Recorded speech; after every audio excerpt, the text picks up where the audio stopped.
Mayday, Mayday! This is Reaper 6. We have 23 casualties, enemy closing fast. We need immediate CASEVAC. The transmission crackled and died. Captain Marcus Briggs sat in the dimly lit operations room at Forward Operating Base Sentinel, staring at the silent radio like it had just pronounced a death sentence, because it had.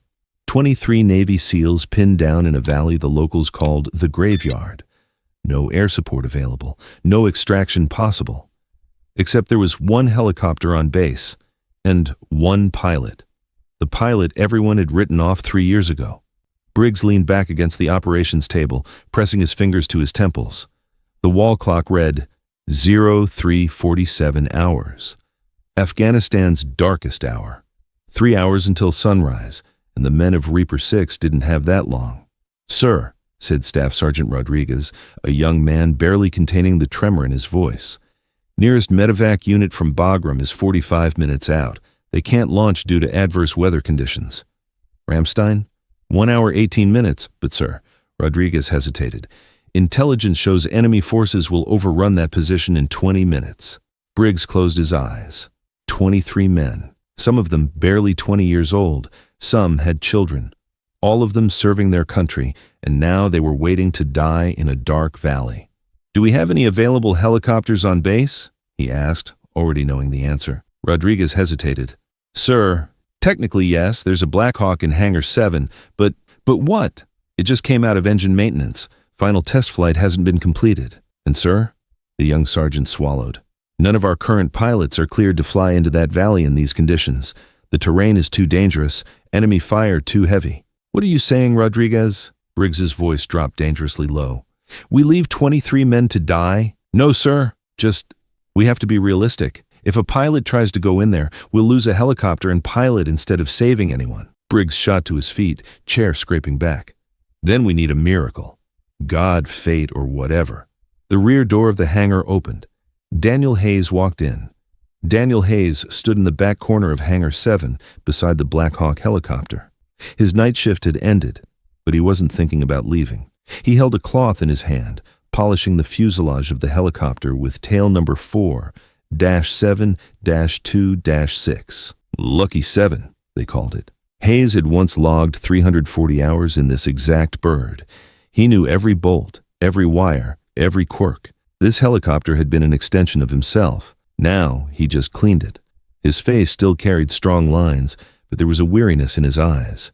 He was 42, but felt like 60. 3 years. 3 years since he'd flown. 3 years of working in this hangar every day, cleaning aircraft, mopping floors, civilian contractor, fallen hero. Alcohol had taken everything. His wings, his rank, his brothers. The portable radio in Hayes's pocket suddenly crackled.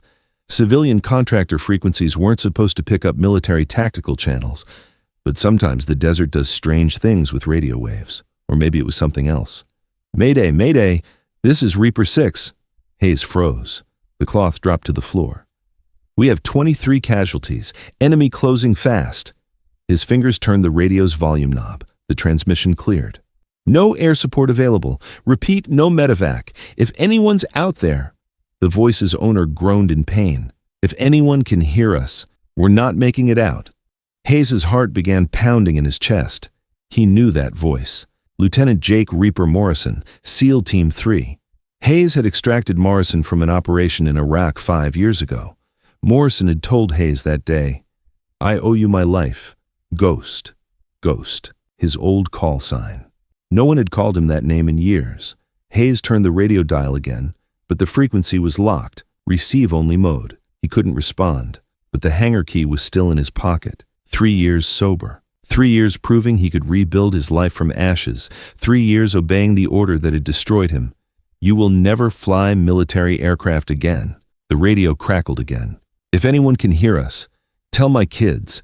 Tell them their dad loved them." Hayes's hand closed around the key. When the operations room door opened, Briggs turned. Daniel Hayes walked through the door. He wasn't wearing the flight suit he once had. He wore a grease-stained contractor jumpsuit. But there was something in his posture. Shoulders back, chin up, something glinting in his eyes that Briggs hadn't seen in 3 years. Purpose. "Captain," Hayes said. His voice was calm, but with steel underneath. "I heard Reaper 6's call." Briggs's eyebrows furrowed. Hayes, what are you doing here? Night shift ended. The Black Hawk in Hangar 7, it's flight ready. That helicopter hasn't been tested. I tested it. Hayes took a step forward. An hour ago, all systems nominal, rotor balance perfect, engine response time within manual limits. Briggs and Rodriguez exchanged glances. Hayes, Briggs took a deep breath. You're not a pilot anymore. Your flight certification was revoked 3 years ago. If you get in that helicopter, 23 men die. Hayes's voice was like a blade. The helicopter from Bagram will arrive too late. Ramstein has no chance, but He paused. I can reach them in 18 minutes. Impossible. Weather conditions? Wind 35 knots from the north, crosswind from the southeast, cloud ceiling 800 feet, visibility 2 miles. Yes, it's bad, but it's flyable. Hayes's eyes bore into Briggs. I've flown in these conditions 47 times. You flew 3 years ago. Some things aren't forgotten, Rodriguez interjected. Sir, he doesn't have flight authorization. If I go, Hayes turned to look at the young sergeant, and I fail, you only lose a civilian contractor. But if I don't go, silence pressed heavily. I know some of the men in Reaper 6, Morrison, Chen, Davis. I flew with them in Iraq. I pulled them out from behind enemy lines. Before you crashed a helicopter drunk, Briggs roared. The words hung in the air. Hayes's jaw tightened, but he didn't retreat. Yes, he said slowly, drunk. And that crash killed me. But sending those men to die today will kill you. Briggs closed the door, ran his hand over his face. There were no good options. Sending Hayes meant breaking rules, risking his career, maybe inviting another tragedy. But not sending him. The radio crackled again. Reaper 6 running out of oxygen. Enemy will overrun position in 2 minutes. This will be our last transmission. Briggs turned to Hayes. If I were to send you, purely hypothetically, what's your chance of survival? Hayes didn't hesitate. 100%. Your chance of bringing them back? 100%? Is that confidence or insanity? Hayes smiled for the first time. Small, bitter. Sometimes the line between the two is unclear, sir. Briggs looked at the files on the desk. Hayes's personnel file was still there. 3 years of disciplinary records, alcohol treatment reports, flight ban order. Then he looked at the Reaper 6 file. 23 names, 23 families, 23 funeral services.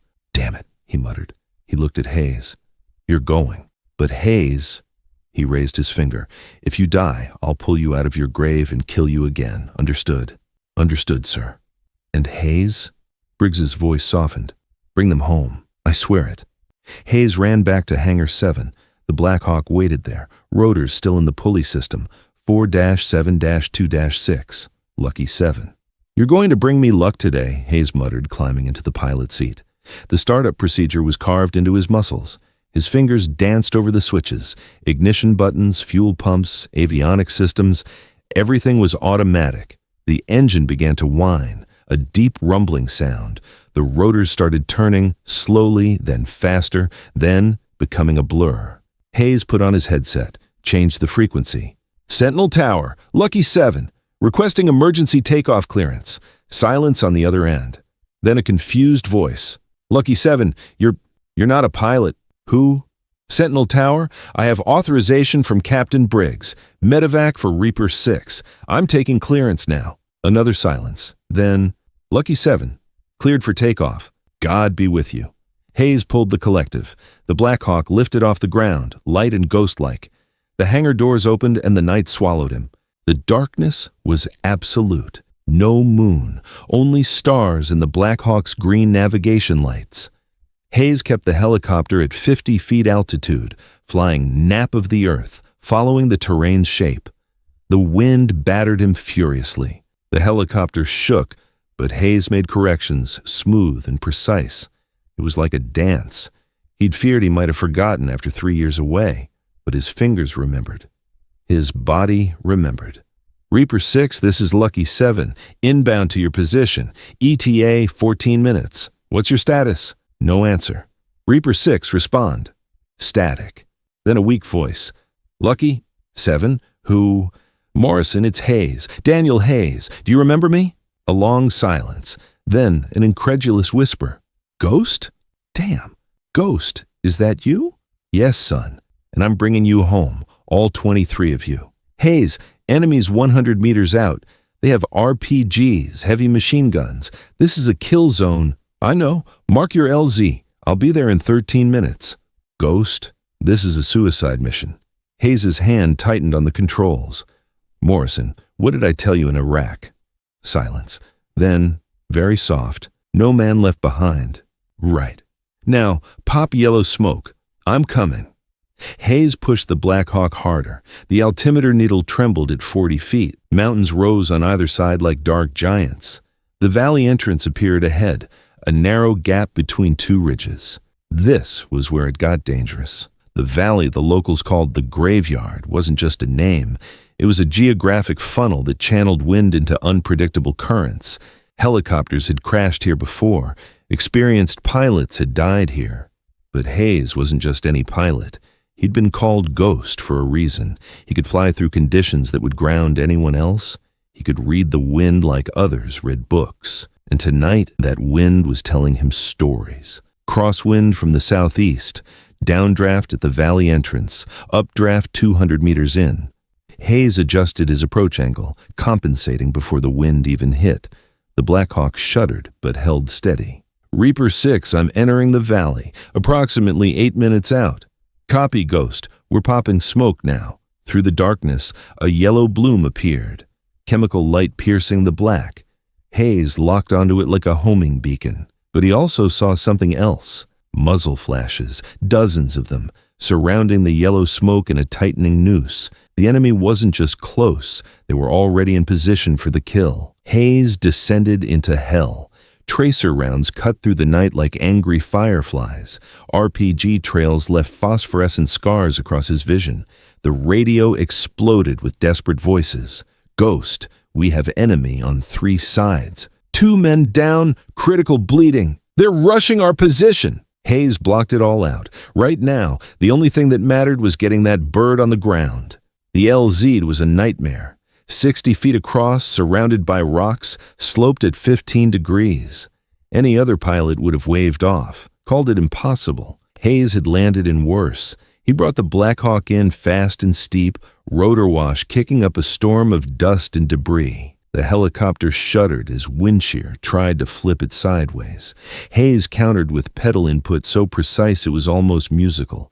50 feet, 30, 20. An RPG screamed past the cockpit, so close Hayes could feel the heat through the canopy glass. 10 feet. Hayes flared hard, bleeding off forward speed. The tail wheel touched, then the mains. The Black Hawk settled onto Afghan soil with a thump that rattled his teeth. Go, go, go! He screamed into the radio. The rear ramp dropped and SEALs poured toward the helicopter. But these weren't the elite warriors Hayes remembered. These were battered, bleeding men carrying their wounded brothers. Corpsman Davis reached the bird first, dragging a litter. Ghost, we got critical casualties. Get them aboard! Hayes kept his hands on the controls, engine at flight idle, ready to lift the instant everyone was loaded. The night erupted with enemy fire. Rounds pinged off the helicopter's armored skin. A hydraulic line burst, spraying fluid. Warning lights lit up the cockpit like a Christmas tree. Hayes ignored them. He'd flown damaged birds before.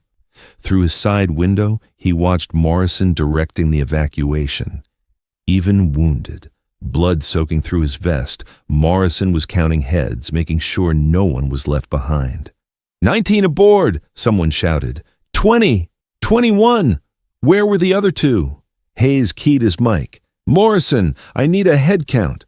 2 still out there. Morrison's voice was ragged. Chen and Rodriguez, they were providing cover fire. Then get them! Negative, Ghost. Too much enemy fire. They told us to leave. Like hell. Hayes's voice cut through the chaos like a chainsaw. You have 30 seconds to get those men to my bird or I'm shutting down the engines and going out there myself. Morrison stared at him through the side window. For 3 seconds, that felt like 3 years. Then, the SEAL team leader keyed his radio. Williams Jackson, with me. We're getting our boys. 3 SEALs jumped off the helicopter and disappeared into the chaos.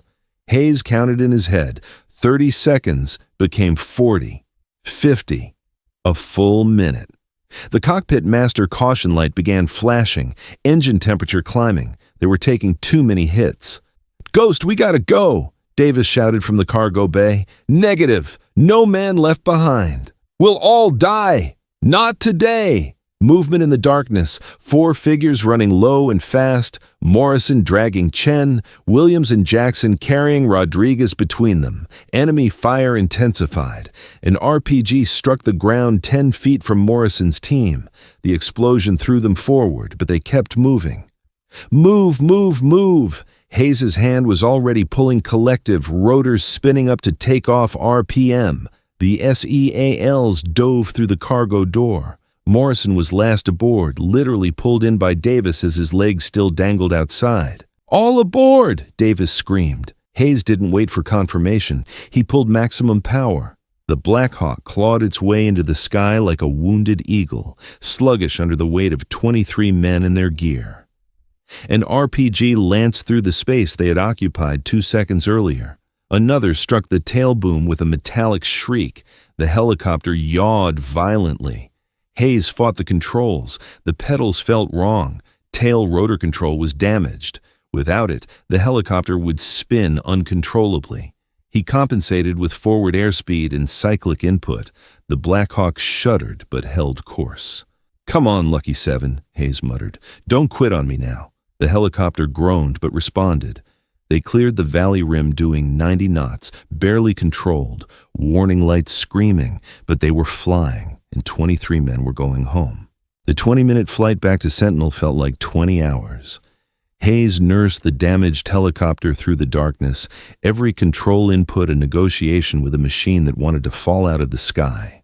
The master caution light had given up flashing and just stayed solid red. Oil pressure dropping, hydraulic fluid leaking, tail rotor response at 30%. In the cargo bay, Corpsman Davis and his team worked frantically on the wounded. Emergency tourniquets, pressure bandages, 4 lines. The smell of blood filled the aircraft. "Ghost," Morrison's voice came through the intercom, weak but steady. "How we looking up there?" "We're flying," Hayes said, which was technically true even if barely. "That's good enough for me." Morrison, Chen, and Rodriguez. "Critical but stable. Davis says they'll make it if we get them to the hospital in time." If. That word carried the weight of 23 lives. Hayes checked his instruments. 13 minutes to base. The engine temperature was climbing into the red zone. If it seized before they landed. He pushed the thought away, one problem at a time. "Lucky 7, this is Sentinel Tower." A new voice, urgent. "We have your emergency declared. Medevac crews standing by. What's your status?" "Sentinel, Lucky 7. Hayes kept his voice calm despite everything. "I have 23 souls aboard.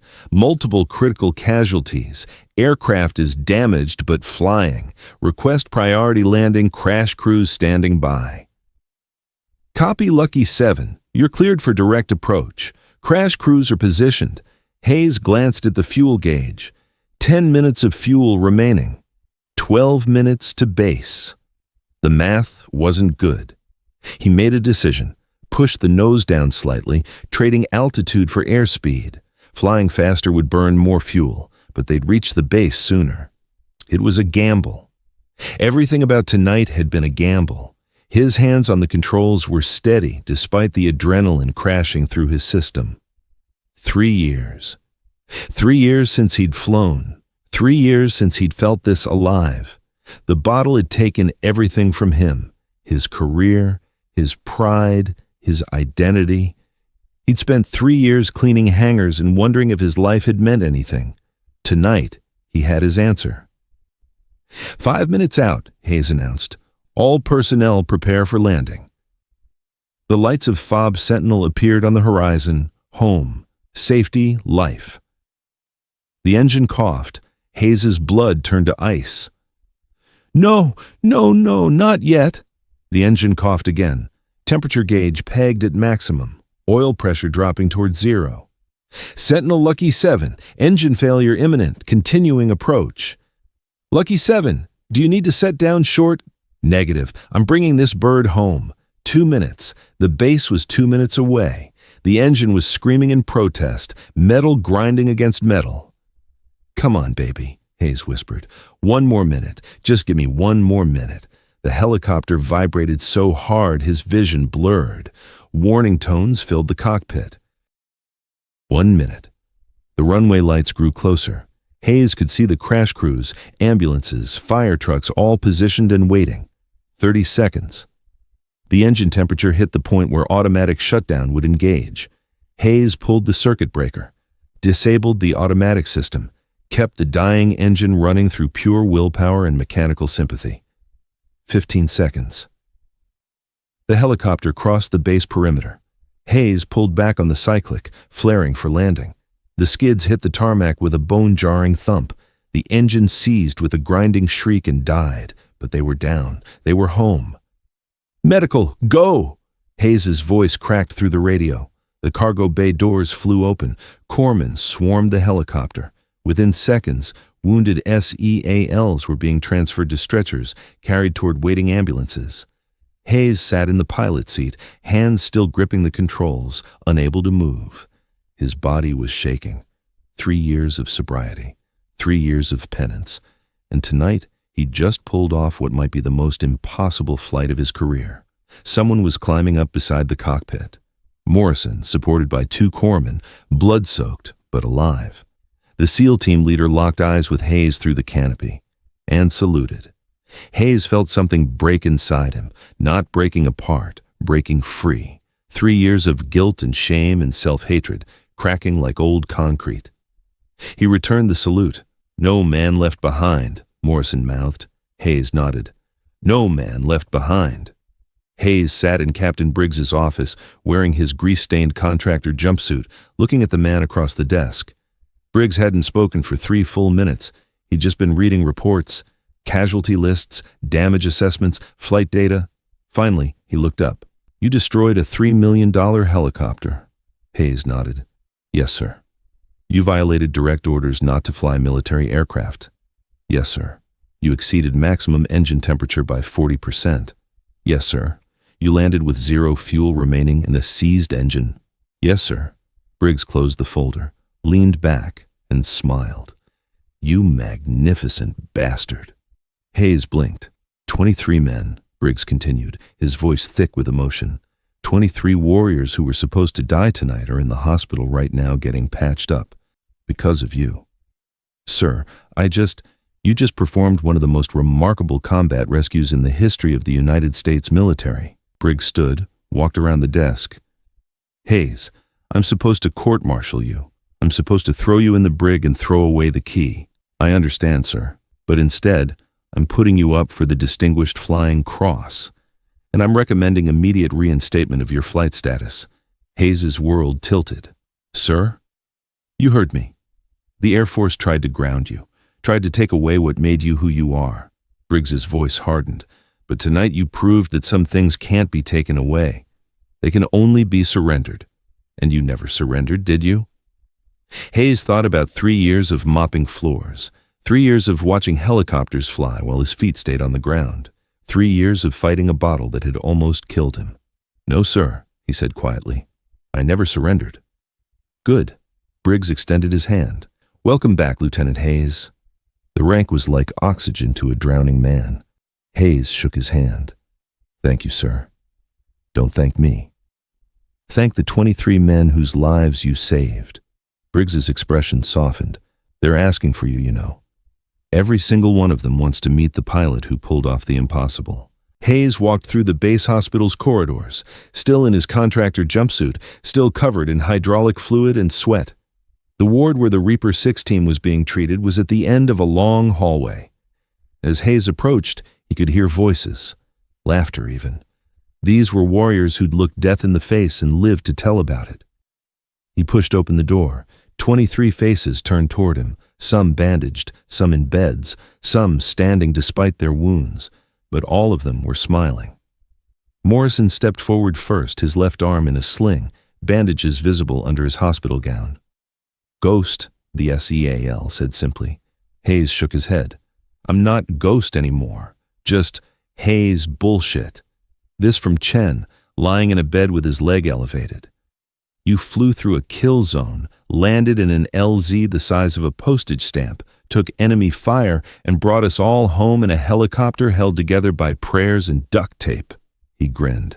"That's ghost-level flying if I ever saw it." The others murmured agreement.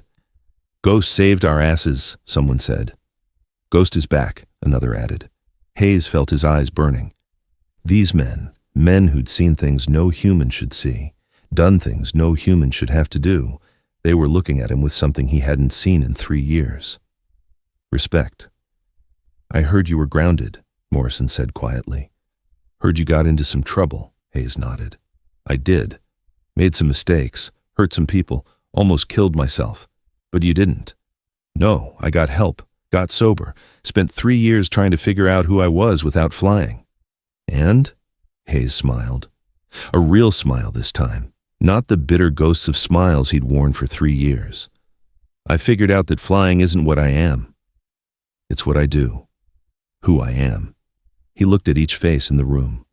"Who I am is someone who doesn't leave his brothers behind." Morrison extended his good hand. "Then welcome home, brother." Hayes shook it, and one by one, every man in that room who could move came forward. Some shook his hand, some hugged him, some just nodded with tears in their eyes. These were America's finest warriors. They didn't cry easily. But tonight, in this hospital ward, there wasn't a dry eye in the room, because they had all been reminded of something important. No man left behind wasn't just a motto.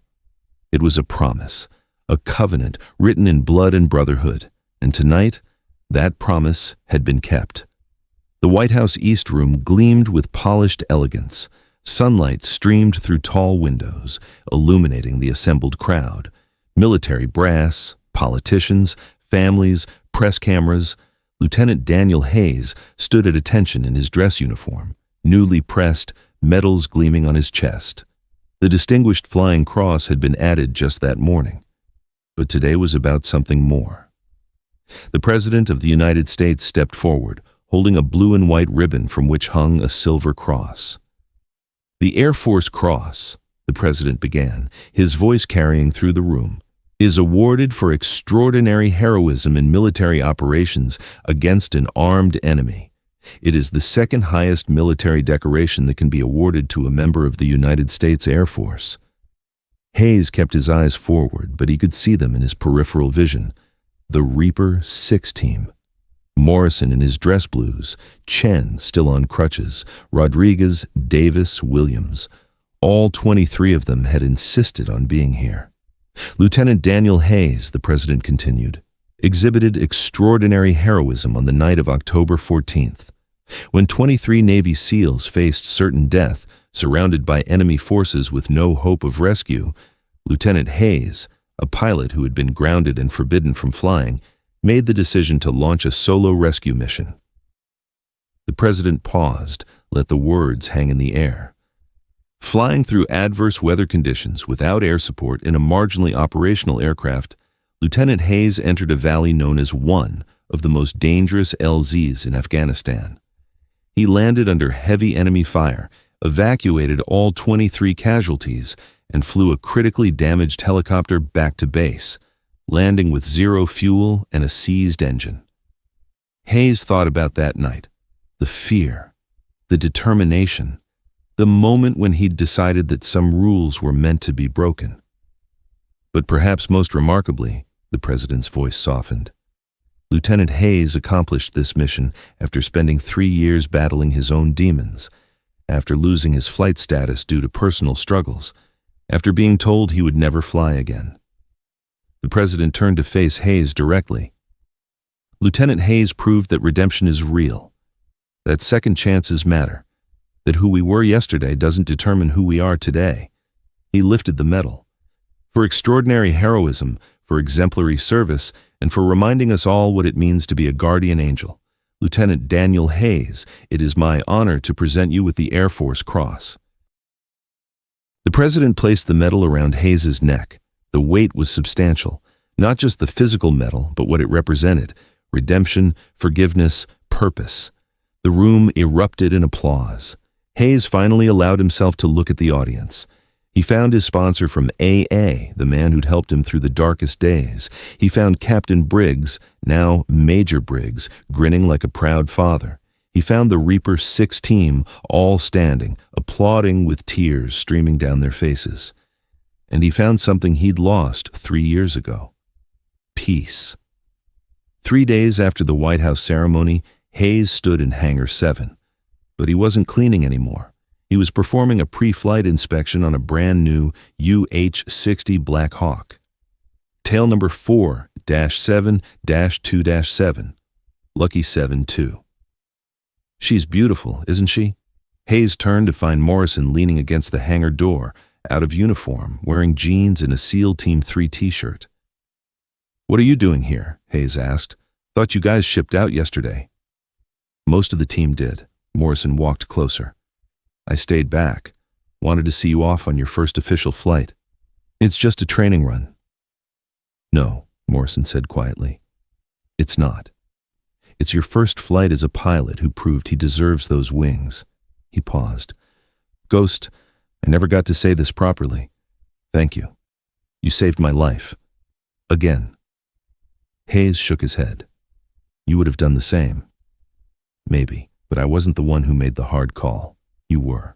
Morrison's eyes were serious. "They told you not to fly. Your career was over, but you flew anyway." "Why?" Hayes thought about it. The real answer. "Because 3 years ago I was drowning," he said slowly. "The bottle had me. I'd lost everything, and I couldn't save myself. But you know what kept me going during those dark days? The memory of what it felt like to save someone else, to matter, to be part of something bigger than my own pain." He looked at the helicopter. "When I heard your call that night, it wasn't a choice. It was a calling. I had to go.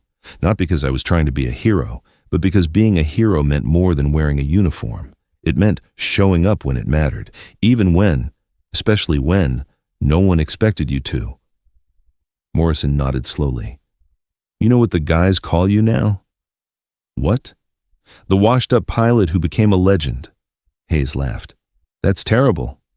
"Yeah, well, it's accurate." Morrison's expression turned serious. "But here's the thing, Ghost. You were never washed up. You just needed to remember who you were. And sometimes it takes hitting rock bottom to remember what it feels like to fly." The two men stood in comfortable silence, two warriors who'd seen too much but somehow survived. "Hey, Morrison," Hayes said. "Next time you guys get in trouble." "Yeah?" "Try not to pick the worst LZ in Afghanistan." Morrison grinned. "No promises. But if we do, I know who to call." They shook hands, brothers in arms, united by a night when one man's courage had saved 23 lives and redeemed his own in the process. Hayes stood in front of a packed auditorium at the Air Force Academy. 200 cadets stared at him, young faces full of ambition and dreams. "You want to know what makes a good pilot?" Hayes asked. "It's not reflexes, though those help. It's not courage, though you'll need that too." He paused, let the silence build. "What makes a good pilot is knowing why you fly, because there will come a day, and trust me, it will come, when flying is the hardest thing you've ever done, when every instinct tells you to quit, to give up, to accept defeat." He thought about 3 years of cleaning hangars, 3 years of watching others fly while he stayed grounded. "I lost my wings once," he said quietly. "Made mistakes that cost me everything. Alcohol, bad decisions. I hurt people. I hurt myself. And the Air Force was right to ground me. I deserved it." The auditorium was silent. You could hear a pin drop. "But here's what I learned during those 3 years on the ground. Your wings might be taken away, but your purpose can't be. Your rank might be stripped, but your character remains. You might fall, but you can choose to rise." He walked to the edge of the stage.